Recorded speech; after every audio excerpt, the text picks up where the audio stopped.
Good morning, everybody.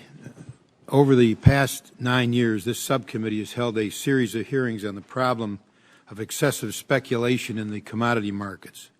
For years now, commodity markets have taken the American people on an expensive and damaging roller coaster ride with rapidly changing prices for crude oil, gasoline, natural gas, heating oil, airline fuel, wheat, copper, and many other commodities.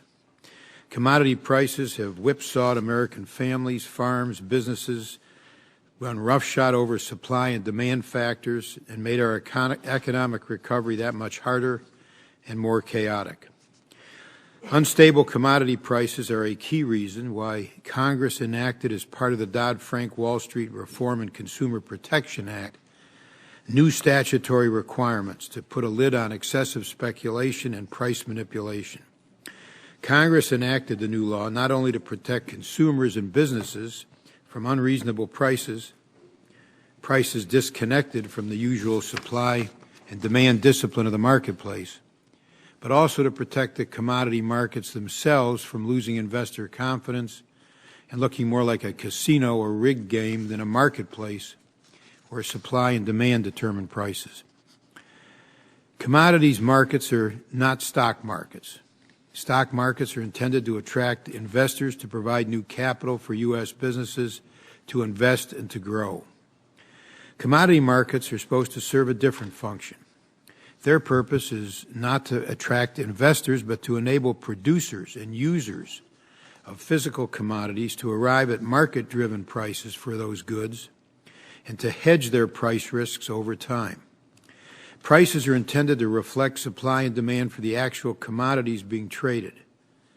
Speculators, who by definition don't plan to use the commodities that they trade, but profit from the changing prices, are needed only insofar as they supply the liquidity needed for producers and users to hedge their risks.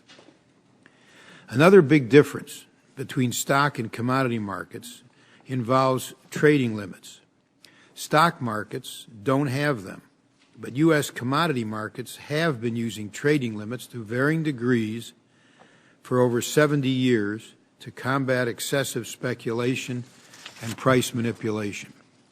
Federal law has long authorized the Commodity Futures Trading Commission, the CFTC, and U.S. commodity exchanges to impose so-called position limits to prevent individual traders from holding more than a specified number of futures contracts at a specified time, such as during the close of the so-called spot month, when a futures contract expires and buyers and sellers have to settle up financially or through the physical delivery of commodities.